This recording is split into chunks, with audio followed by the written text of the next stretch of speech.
Good morning, students. Good morning, ma'am. Good morning.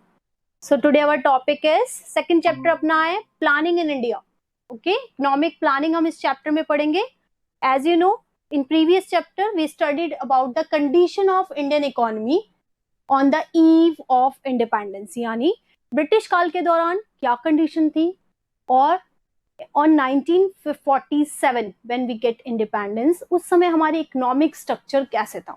In 17th century when we are the major exporter of manufactured goods, in 18th or 19th century we are the major supplier of raw material and the big consumer of finished goods. So these are the structural change in the Indian economy during the British period. कि ये जो structural change हम देखते हैं Indian economy में, ये British काल में हुआ. क्या structure में change आया कि where we are the major supplier of manufactured goods, जहाँ major supplier थे manufactured goods के, now we are the major supplier of raw material and a big consumer of finished goods. Now in this chapter we are just talking about the planning period of India after independence, when we just come out after the struggle in 1947. So the question arises, how we use our resources in a planning manner.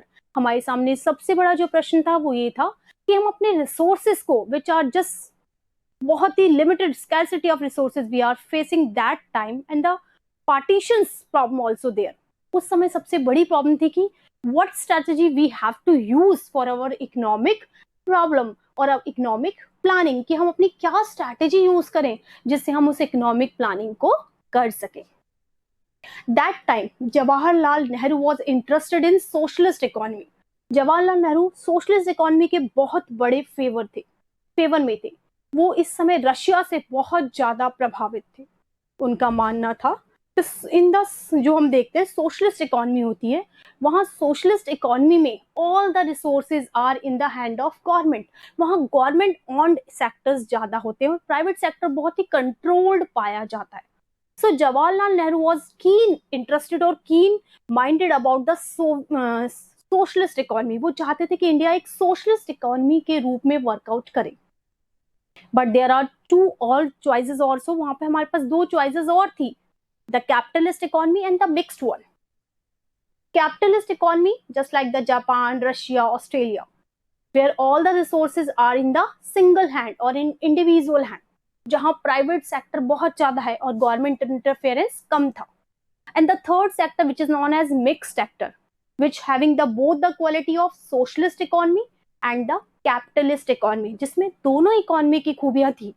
यानी both the public and private sector just running together, एक साथ जो workout करते, that is mixed economy. तो हमारे सामने problem थी कि हम किस स्ट्रक्चर पे, किस बेस पर we are just made our economic structure. ये बात समझ में आ गई? ये बात क्लियर हो गई? अब हम इंट्रोडक्शन पढ़ रहे हैं इसका. देखिए, on the 15th August 1947 India walk a new drawn of freedom.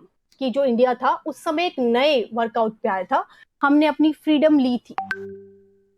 Finally we were masters our on destiny after some 200 years of British rule. ये वो समय था कि जब 200 साल के लंबे समय के बाद, एक्सप्लोटेशन ईयर्स के बाद हम फ्री हो गए थे. The job of nations buildings was now its own hand. अब हमारे हाथ में अपनी नेशन जो था उसकी बिल्डिंग हमारे हाथ में. Now we are free to just draw our own map. The leaders, independent India had to decide among the other things this type of national system most suitable for our nation. वो एक ऐसा system चाहते थे जो हमारे nation के लिए सबसे ज्यादा सुटेबल हो. A system which would promote the welfare of rather than a few, जिसमें सभी के वेलफेयर के बारे में सोचा जाए, किसी एक के बारे में नहीं. There are different type of economic systems and among them socialist appeal to Jawaharlal Nehru most. हमने देखा कि there are three economic system, socialist, capitalist and mixed economy. इसमें जवाहरलाल नेहरू सबसे ज्यादा जो इम्प्रेस थे वो सोशलिस्ट स्ट्रक्चर से थे.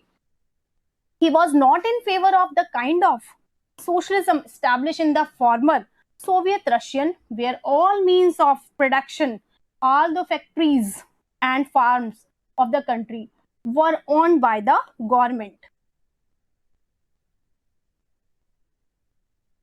There was no private property. It is not possible in a democratic country like this. तो जो सोवियत रशिया के स्ट्रक्चर से वो प्रभावित तो थे, लेकिन उनका मानना क्या था कि सोवियत रशिया की जैसे सारा स्ट्रक्चर गवर्नमेंट ऑन नहीं हो सकता, because India is a democratic nation, तो वहां आपको कुछ फ्रीडम भी देने पड़ेंगे.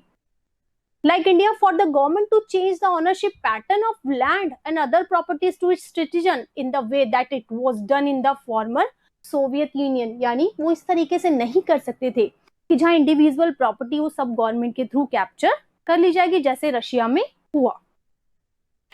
Nehru and many other leaders and thinkers of the newly independent India sought an alternative to extreme version of capitalism and socialism. इसीलिए उन्होंने एक बीच का रास्ता निकाला जिसमें कैपिटलिस्ट इकोनॉमी के भी फीचर्स थे और सोशलिज्म के भी थे. Basically, sympathizing the socialist outlook, they found the answer in an economic system which is in their view combine the best feature of socialist which is drawbacks. यानी उन्होंने एक ऐसा पाथ निकाला जिसमें सोशलिस्ट के ड्रॉबैक भी नहीं होंगे. In this view, India would be a socialist society with a strong public sector, but also with the private property democracy. The government would plan for. अब देखिए यहाँ एक स्ट्रक्चर दे रखा है आपके सामने कि सोशलिस्ट इकोनॉमी, तीन तरह की इकोनॉमी हमने पढ़ी, socialist, capitalist and mixed. Jawaharlal Nehru was the keen favour में थे वो उसके to the socialist economy, but in not type of Russian socialist economy. वो सोशलिस्ट इकोनॉमी के फेवर में थे, लेकिन रशियन पैटर्न पे वो बिल्कुल फेवर नहीं करते थे. वो नहीं मानते थे कि like a democratic like India की पूरी ही सेक्टर पब्लिक सेक्टर हो. Say just they want to a path between the capitalist and socialist economy, where the welfare be just sort out with the public sector and profitable or production area will be just belongs to the capitalist economy. यहाँ पर हम देखते हैं what are the key features of socialist, capitalist और mixed economy.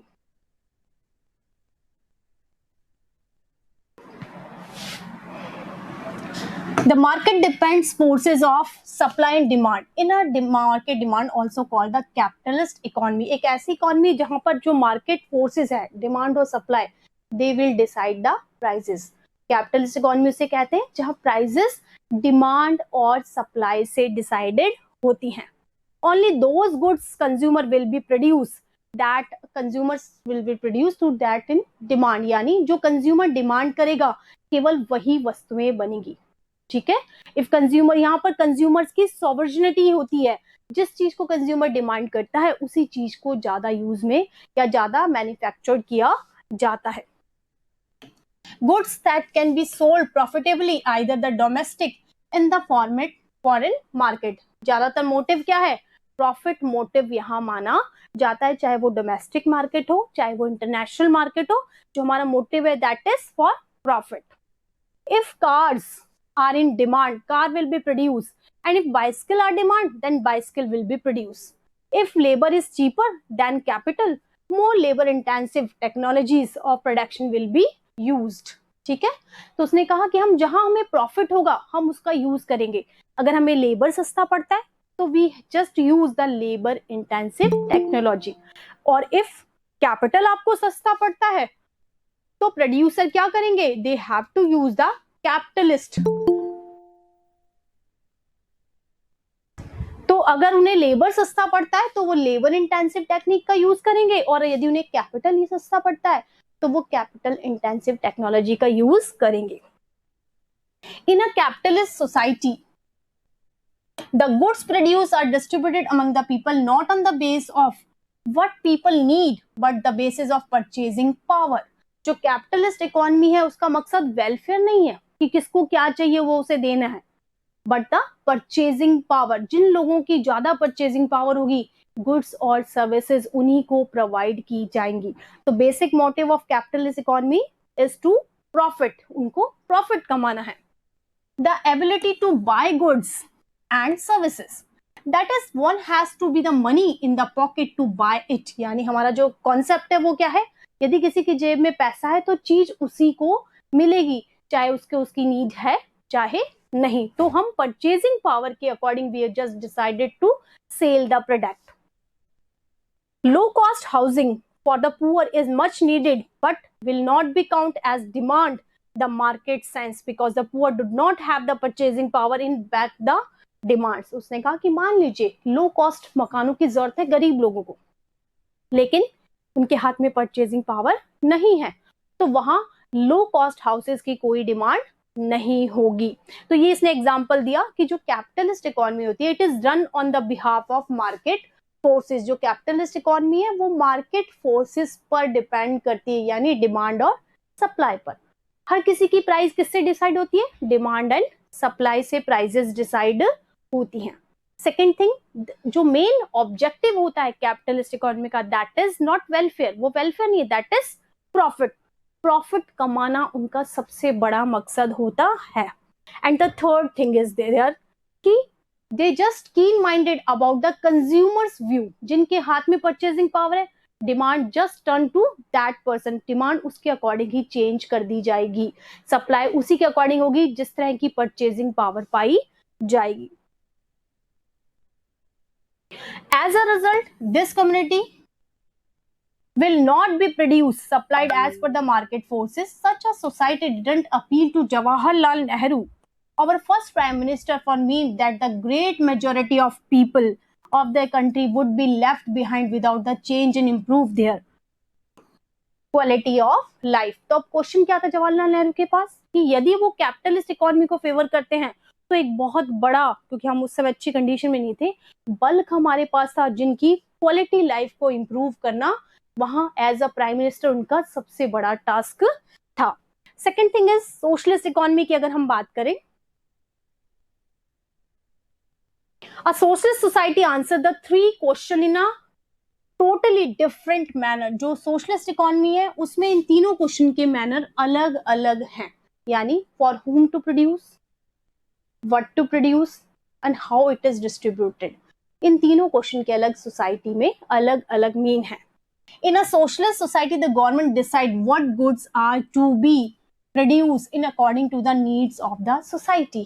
What to produce, capital economy में क्या करते हैं, जिसका हमें प्राइस सबसे ज्यादा मिले। But in socialist economy, what to produce, those goods are in demand, जिनकी सबसे ज्यादा डिमांड है, जिसकी सबसे ज्यादा नीड है, वही गुड्स सबसे ज्यादा बनाई जाएंगी। It is assumed that the government knows what is the good for the people of the country and so desire of individual consumer are not given in much importance. यहाँ government को पता होता है कि सोसाइटी की क्या desire है, so they produce according to the basic needs of most of the people. वो बेसिक नीड्स के अकॉर्डिंग प्रोडक्शन करते हैं। The government decide how goods to be produced and how they should be distributed। In principle, distribution under the socialist is supposed to be based on what people need, on what they have to afford to purchase। यानी socialist economy में उस according बनाया जाएगा कि लोगों को किसकी जरूरत है और किन चीजों को वो परचेज कर सकते हैं। So according to the purchasing power of the needy peoples, जरूरतमंद लोगों की नीड के अकॉर्डिंग ही प्रोडक्शन किया जाएगा। अनलाइक द कैपिटलिस्ट, इसमें कैपिटलिस्ट से बिल्कुल अलग है। A socialist nation provide the free health care all citizens. जैसे जो सोशलिस्ट इकोनॉमी होती है, अभी आप देख रहे हैं वैक्सीन भी है, ठीक है ना, वैक्सीनेशन हो रहा है, एक बहुत लार्ज स्केल पे वैक्सीनेशन हो रहा है, लेकिन कैसा है, फ्री वैक्सीनेशन है। जो वैक्सीनेशन आपको किया जा रहा है वो फ्री है। ऐसा कैपिटलिस्ट इकोनॉमी में नहीं होता, सोशलिस्ट में होता है। क्यों? क्योंकि वहां नेशन का दायित्व खत्म हो जाता है। तो ये कह रहा है कि सोशलिस्ट इकोनॉमी में जहां क्या देख रहे हैं कि जो गवर्नमेंट है वो क्या कर रही है, फ्री हेल्थ सर्विसेज प्रोवाइड करी, जो कैपिटलिस्ट इकोनॉमी में नहीं होता। Strictly a society, socialist society has no private property since everything is owned by the state. लेकिन जो सोशलिस्ट इकोनॉमी होती है उसमें एक स्ट्रिक्टली रूल होता है कि कोई भी प्राइवेट सेक्टर नहीं होगा, सभी गवर्नमेंट ऑन सेक्टर होंगे। In Cuba and China, for example, most of the economic activities are done by the government on the socialist principle।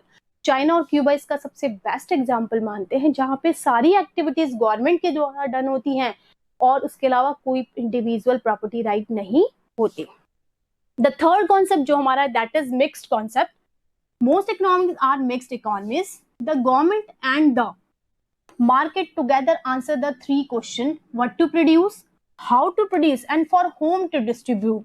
ठीक है, अब जो मिक्स्ड इकोनॉमी है वो दोनों क्वेश्चन का जवाब बड़े आसान से थे और बहुत सारी कंट्रीज मिक्स्ड इकोनॉमी में ही आती हैं।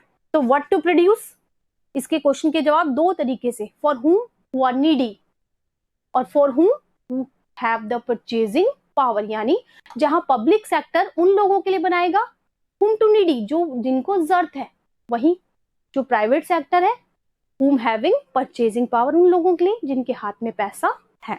तो इस तरह से तीनों ही इकोनॉमी में जो थ्री क्वेश्चन है, what to produce, how to produce and for whom to produce, ये हर इकोनॉमी में अलग अलग है। ठीक है, ये समझ में आ गया? Yes ma'am. क्वेश्चन लिखिए, explain the following terms. Question लिखिए, एक्सप्लेन द फॉलोइंग टर्म्स। इसमें फर्स्ट लिखिए capitalist economy, capitalist economy. Second लिखिए सोशलिस्ट इकोनॉमी और थर्ड लिखिए मिक्स्ड इकोनॉमी। कैपिटलिस्ट के बाद क्या है? कैपिटलिस्ट इकोनॉमी, सोशलिस्ट इकोनॉमी और थर्ड आ जाएगा मिक्स्ड इकोनॉमी। ठीक है, सेकंड क्वेश्चन लिखिए, what are the basic characteristics, what are the basic characteristics of capitalist economy.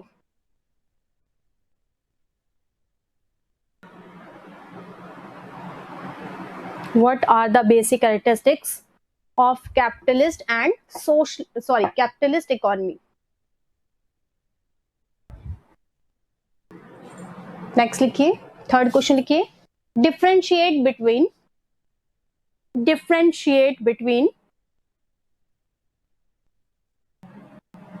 capitalist and socialist economy. Differentiate between capitalist and socialist economy.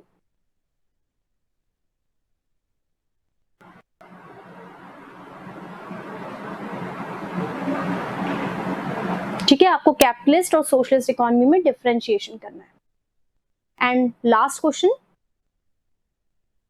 Why India adopted, last question लिखिए, why India adopted the concept of mixed economy, why India adopted the concept of mixed economy, why India adopted the concept of mixed economy.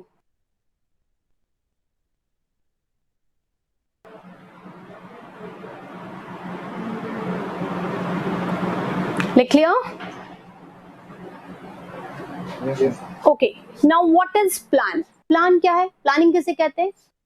When you make any strategy to object or to aimed some objectives, जब आप कोई plan बनाते हैं, कोई strategy तैयार करते हैं किसी काम को करने की, दैट्स लाइक जब हम इकोनॉमिक प्लानिंग की बात करते हैं, it is the strategy to use their resources in economic growth, यानी किसी भी देश में उसकी प्लानिंग करना उसके रिसोर्सेज की, ताकि वो अपनी इकोनॉमिक ग्रोथ कर सके।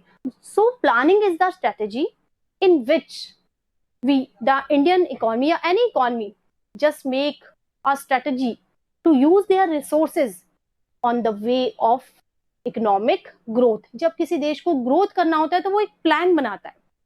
किस लिए बनाता है? कि जितने उसके रिसोर्सेज हैं उसे किस तरीके से यूज किया जाए। सो प्लानिंग इज अ स्ट्रेटेजी, वो एक तरीका है जिसके थ्रू हम क्या करते हैं, अपनी चीजों को अरेंज करते हैं। जैसे आपके एग्जाम आते हैं, just as your first board exams are coming, जैसे आप सोचें आपके बोर्ड एग्जाम्स आ रहे हैं, है ना, अभी आपने 10th का बोर्ड दिया था, तो आपको पता होता है कि बोर्ड एग्जाम्स में हम क्या करते हैं, हमारे माइंड में प्लानिंग रहती है और एक लगातार पेपर है, हर चैप्टर में, हर बुक में इतने चैप्टर हैं, तो हम एक प्लानिंग बना लेते हैं कि हमें किस तरह से अपना रिवीजन कंप्लीट करना है। So planning is a strategy to use our resources, आपको अपने रिसोर्सेज यूज करना है in that manner that you can achieve your target, जहां आप अपने टारगेट को अचीव कर सके। आप इस तरह की प्लानिंग बनाते हैं। यहां देखिए प्लानिंग का अगर हम मीनिंग देखें,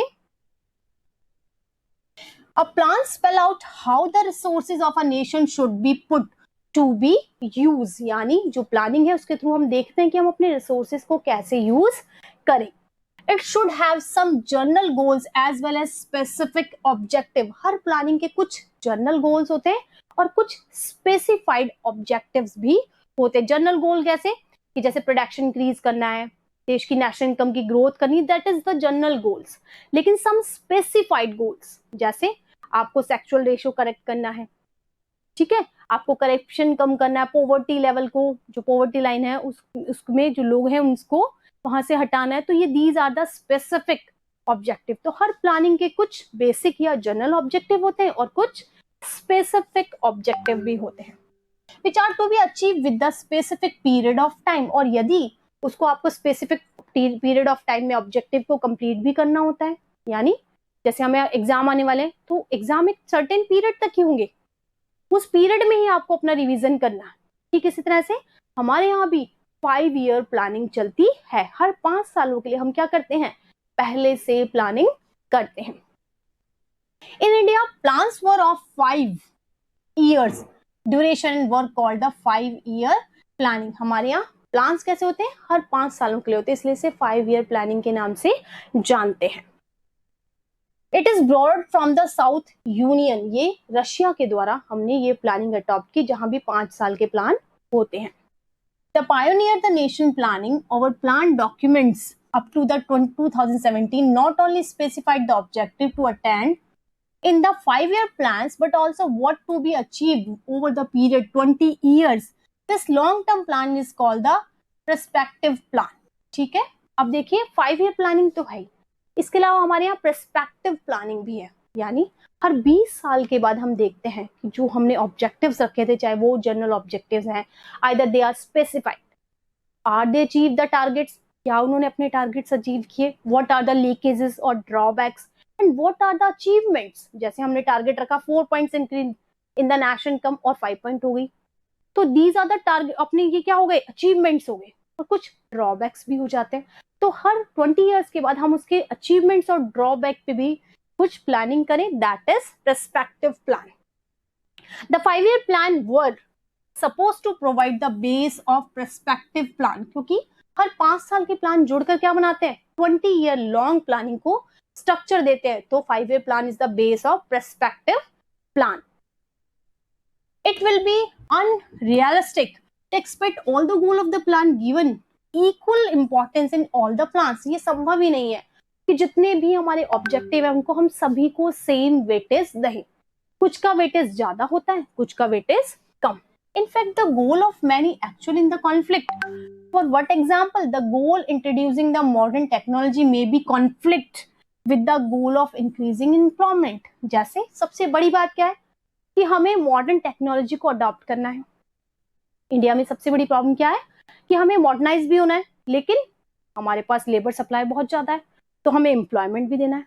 और आप सभी को पता है कि when we just introduce the new technology, they introduce less labour.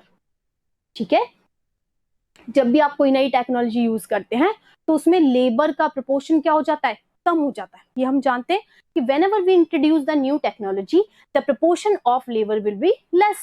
तो हमारे पास क्या दो ऑब्जेक्टिव हो गए कि एक तरफ तो we just want to modernize the Indian economy and just want to employ more and more labor, कि हमें ज्यादा से ज्यादा लोगों को एम्प्लॉयड भी करना है, नई टेक्नोलॉजी भी यूज लानी है और ज्यादा से ज्यादा लोगों को उसमें एम्प्लॉयड भी करना है। The planners have to balance the goal, very difficult job. अब उसे बैलेंसिंग करनी है, कैसे बैलेंसिंग करनी है कि एक तरफ मॉडर्नाइजेशन भी लाना है और एक तरफ अनएम्प्लॉयमेंट को भी दूर करना है। India's 5-year plan did not spell how much of each and every goods and services to be produced. This is the neither possible or not necessary. The former Soviet Union tried to this and failed.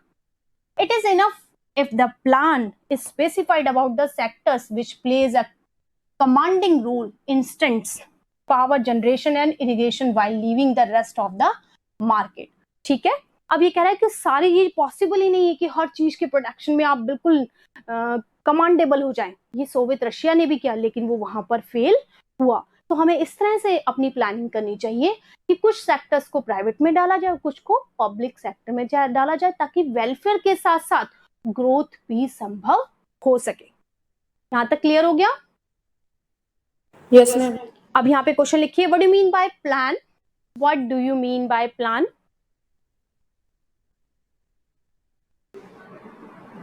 इसी को continue, from where India adopt their planning strategy. From where India adopt their planning strategy. From where India adopt their planning strategy. Next लिखिए, what is perspective plan? What is perspective plan?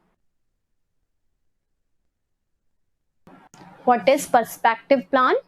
How 5-year planning is the base of How 5-year planning is the base of perspective plan.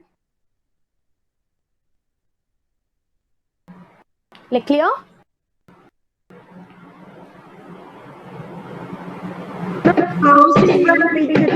Okay. Question लिखिए, what is perspective plan? How is 5-year plans? How is 5-year plans are base of perspective plan. Clear? Yes, ma'am. Okay, चलो आज इतना ही करेंगे। ये सारे extra question you just write down in your copy. Okay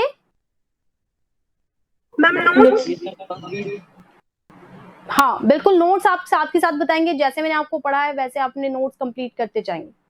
okay thank you ma'am. Okay, notes हम अपनी offline class में discuss करेंगे। Okay okay ma'am. Okay, thank you, have a nice day. Thank you ma'am. Welcome बेटा।